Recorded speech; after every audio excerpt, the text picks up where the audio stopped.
चलो अब आ जाओ तुम।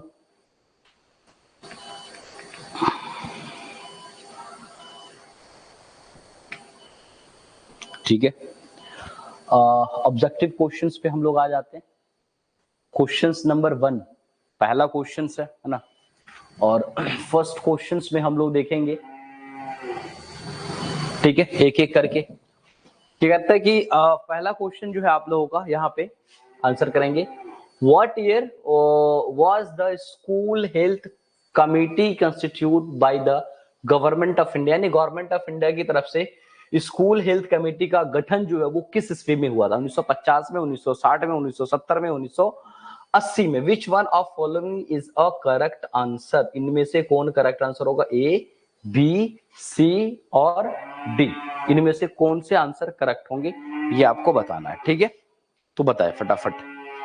विच one following is a correct answer? Very good, is the right answer is a B. 1960 में स्कूल हेल्थ जो कमेटी का गठन हुआ था, स्कूल हेल्थ कमेटी का गठन हुआ था। ठीक है, आ जाइए। क्वेश्चन नंबर 2 कहता है, विच ऑर्गेनाइजेशंस, कौन सा ऑर्गेनाइजेशन जो है बना है किसके लिए? स्कूल हेल्थ कमेटी के लिए इंडिया के अंदर में 1960 में, है ना, किसके तहत बना है ना? भारत में 1960 में स्कूल स्वास्थ्य समिति का गठन किस संगठन ने किया था? किसके द्वारा बना था? मिनिस्ट्री ऑफ एजुकेशन के थ्रू बना था? क्या ministry of health and family welfare ने बनाया था? क्या ministry of human resource and development ने बनाया था? क्या ministry of women's and child development ने बताया था?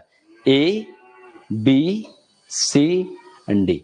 यानी स्कूल हेल्थ कमेटी का गठन इंडिया में गवर्नमेंट ऑफ इंडिया ने 1960 में जो किया, किस कमेटी ने किया? किस संगठन कह सकते हो, गठन, संगठन ने इसका गठन किया। तो right answer is a B, ministry of health and family welfare, है ना, ministry of health and family welfare, इनके थ्रू ये इस चीज का गठन हुआ था। ठीक है, स्कूल हेल्थ कमेटी का। ठीक है, चलो अब आ जाओ question number 3, what is the primary objective of A school health committee constitute, यानी स्कूल हेल्थ कमेटी का जो मुख्य उद्देश्य है वो क्या है, जिसका गठन गवर्नमेंट ऑफ इंडिया ने 1960 में किया था? क्या इस संगठन का उद्देश्य ये है कि provide scholarship to the school children, बच्चों को स्कॉलरशिप प्रदान कराना? क्या assist the health and nutrition standard of the school children, school के बच्चों को उसके हेल्थ और न्यूट्रिशन खान पान का ध्यान रखना? To organise the sports event in a school, school में स्पोर्ट इवेंट का ऑर्गेनाइजेशन कराना? और important transporting facility for school and childrens. Which one of the following is a correct, किसमें से कौन से आंसर सही हैं? ए, बी, सी, डी, कौन से आंसर सही है?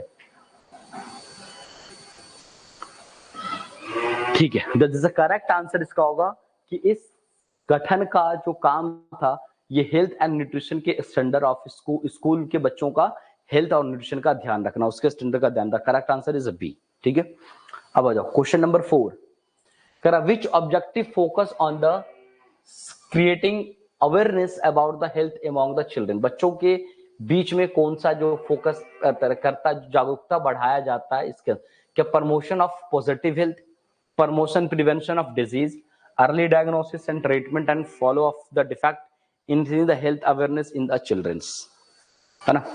किस उद्देश्य पर बल दिया जाता है कि बच्चों में स्वास्थ्य के बारे में जागरूकता बढ़ाई जाए? कौन सा आंसर करेक्ट होगा? जागरूकता, स्वास्थ्य की जागरूकता बढ़ाने के लिए बच्चों में क्या करना पड़ेगा? प्रमोशन पॉजिटिव हेल्थ के बारे में प्रमोट के बाद, हेल्थ ये है, health increase the health awareness in the,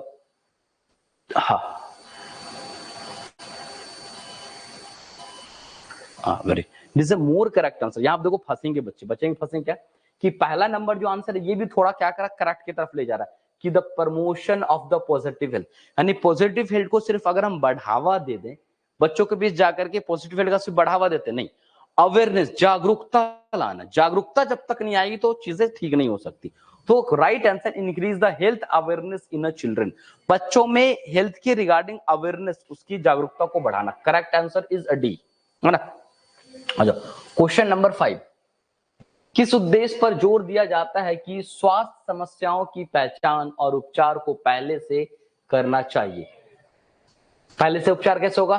promotion of positive health, positive health को खूब बढ़ाएंगे तो पहले से उपचार हो जाएगा, ठीक है। या फिर promote the prevention of disease, बीमारी से बचने का उपाय जो उसको उसमें बढ़ावा दे दें। या early diagnosis, treatment and the follow of a defects, the previous of the healthful environment. A B C D, कौन सा आंसर करेक्ट होगा? कि identify and treating the health issue at a early stage. Early stage में अगर हमको पता करना हो, ट्रीटमेंट करना हो तो कौन सा? वेरी गुड, सी होगा करेक्ट, क्योंकि अर्ली डायग्नोस होगा तब तो अर्ली ट्रीटमेंट होगा। तो early diagnosis, treatment and follow up defect, ठीक है। तो C is a more correct answer. Question number 6, which objective aim to create the healthy and a conductive environment for a children? किस उद्देश्य का लक्ष्य बच्चों के लिए स्वस्थ और सुयोजनशील वातावरण बनाना है? कौन सा लक्ष्य बताना ये जो है वो करेगा? तो हम देखते हैं यहाँ पे क्या, प्रमोशन ऑफ पॉजिटिव हेल्थ के प्रमोशन से, promote the preventive of disease, disease के बचाव करने से, अर्ली डायग्नोसिस से, previous of health and environmental से, है ना। किस उद्देश्य का लक्षण बच्चों के लिए स्वस्थ और सुयोजनशील वातावरण बनाना है? बच्चों के लिए सबसे हाँ, very good, correct answer is D. हम क्या करें? Provisions of the healthful environment, है ना, कि हेल्थफुल इन्वायरमेंट का प्रोविजंस रखेंगे तो स्वस्थ रहेगा, ठीक है। अब यहां पर आता है कि स्कूल स्वास्थ्य सेवाओं के किस पहलू पर ध्यान केंद्रित होता है जो स्कूल बच्चों और स्कूल के कर्मचारियों के स्वास्थ्य का मूल्यांकन करता है? कौन है भाई? स्कूल के बच्चों और उसके कर्मचारियों का करेगा। Health appraisal of school childrens and school personnels, remedials measured and follow up, prevention of the communicable disease and healthful school environment. इसमें से कौन होगा correct answer? Which one of the following is a correct answer? Correct answers क्या होगा? हाँ, very good, health appraisal of school childrens and school पर, A is a correct answer. चलो अब आ जाओ क्वेश्चन नंबर 8, स्कूल स्वास्थ्य सेवाओं के किस पहलू पे व्यक्ति से व्यक्ति तक फैलने वाली बीमारियों को रोकने के लिए उपाय किए जाते हैं? न्यूट्रिशनल सर्विस देंगे तो क्या रुक जाएगा? Prevention of communicable disease, communicable disease एक फैलने वाली बीमारी होती है, इसके बारे में हम बचाव के बारे में बात करेंगे तो फास्ट एंड इमरजेंसी केयर से या मेंटल हेल्थ की वजह से। तो 8 का जो करेक्ट आंसर होगा वो क्या होगा? Which one following is a correct answers of 8?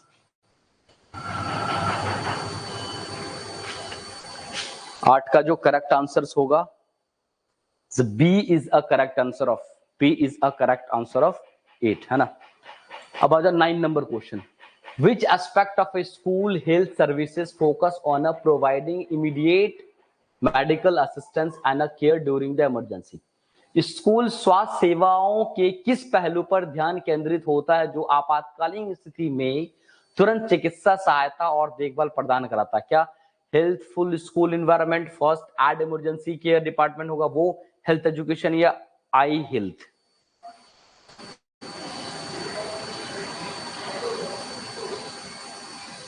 कौन जल्दी से जल्दी इमरजेंसी सेवा में प्रदान आएगा?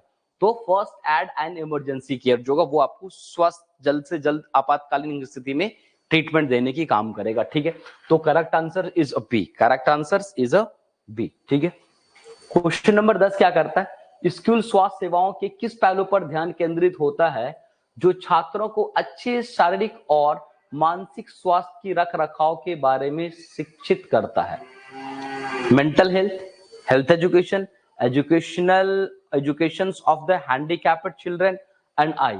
10 का करेक्ट क्या होगा? ए, बी, सी, डी, इनमें से कौन से आंसर्स होंगे जो कि सही होंगे? ए, बी, सी एंड डी, इनमें से कौन से आंसर होंगे सही? Very good, health education. Health education जो होता है वही बच्चों को मानसिक स्वास्थ्य की रखरखाव के बारे में शिक्षित करता है, शारीरिक और फिजिकल एंड मेंटल हेल्थ के बारे में। Very good, B is the correct answer. Question number 11 है, प्रोटीन ऊर्जा की कमी यानी पीएमई, प्रोटीन ऊर्जा की कमी मतलब कि प्रोटीन एनर्जी माल न्यूट्रिशन की कौन सी नैदानिक स्थिति में गंभीर प्रोटीन की कमी और माध्यम ऊर्जा की कमी होती है? मारास्मस में, क्वाशकोर में, मारास्मिक क्वाशिकोर्स में या ग्रेड 3 पीईएमई में? विच one of the following is a correct, है ना? Which clinical condition of the protein energy malnutrition is characterized by a severe protein deficiency with moderate energy deficiency? जिसमें प्रोटीन की एनर्जी काफी कम जाएंगी, एनर्जी की इसकी डिफिशियंसी थोड़ी कम होगी, है ना? जैसे क्वाशकोर में, मारास्मस में, the right answer is a C, marasmic kwashiorkor, यानी दोनों का कॉम्बिनेशन जब हो जाएगा मारास्मस भी और क्वाशिकोर में, तो वैसे कंडीशंस में हम लोग ये देखते हैं डेफिशिएंसी जो होता है वो प्रोटीन का काफी ज्यादा हो जाता है और कुछ मॉडरेट एनर्जी का डेफिशिएंसी हो जाता है। तो क्वेश्चन नंबर 12 पे आ जाओ। According to the Gomez classification which grade of PME correspond to the 75 to 60% of expected weight? क्या ग्रेड 1 में होता था, ग्रेड 2 में, ग्रेड 3 में, ग्रेड 4 में? किस ग्रेड में, किस ग्रेड में एक्सपेक्टेड वेट 75 टू 60% होता था? Grade 1, grade 2, grade 3? Very good, is a grade 2। Answer is also 2 यानी बी, है ना? Answer is also B. अब आ जाओ question number 13। What is the primary causes of kwashiorkor? Kwashiorkor होने के सबसे मुख्य उद्देश्य, कारण क्या है, कह सकते हो मुख्य कारण क्या है? विटामिन ए की कमी, iron deficiency, protein deficiency, carbohydrate deficiency. बड़ा सिंपल क्वेश्चन है। किसकी कमी के वजह से क्वाशिकोर होता है? विटामिन ए की कमी से, आयरन की कमी से, प्रोटीन की कमी से, कार्बोहाइड्रेट की कमी से। इनमें से किनकी कमी से के वजह से होता है? किनके कमी से होता है? The correct answer is a C, protein की कमी से होता है। Very good. क्वेश्चन नंबर 1 कैसे आ गया के बाद? चलो ठीक है, ये 1 नहीं 14 होगा आई थिंक। ये 1 नहीं, ये है क्या? क्वेश्चन नंबर 14 एडिट हो जाएगा, यहाँ पे 1 लिखा गया, मिस 4 छूट गया, है ना? निम्नलिखित में से क्वाशिकोर्स का कौन सा लक्षण है? Night blindness, dry and flaky skin हो जाएगा, ग्वाइटर हो जाएगा, रिकेट्स हो जाएगा। कौन से लक्षण है जो क्वाशिकोर्स में पाए जाते हैं? रात में अंधापन आना, night blindness, dry and flaky skin, skin dry एकदम फोल्डेड हो जाना, ग्वाइटर, रिकेट्स, इनमें से कौन से हैं? Which one of following is the correct answer is what? The correct answer is B. B जो इसका करेक्ट आंसर हो जाएगा। ठीक है, चलिए तो आज क्वेश्चन इतने ही रहने हम देते हैं। और जैसा कि मैंने बताया भी था, कल की जो क्लास है इवनिंग में नहीं होकर के कल की क्लास मॉर्निंग है, और मॉर्निंग में आपकी क्लास कल 8 बजे क्लास होगी। कितने बजे? 8 बजे क्लास होगी। ठीक है, तो हाँ, मॉर्निंग 8 बजे क्लास को लेकर के टेंशन में है आपके सैफी सर भी, है ना? क्योंकि उन्हीं को पूरा ऑनलाइन सेटअप तैयार करना पड़ता है।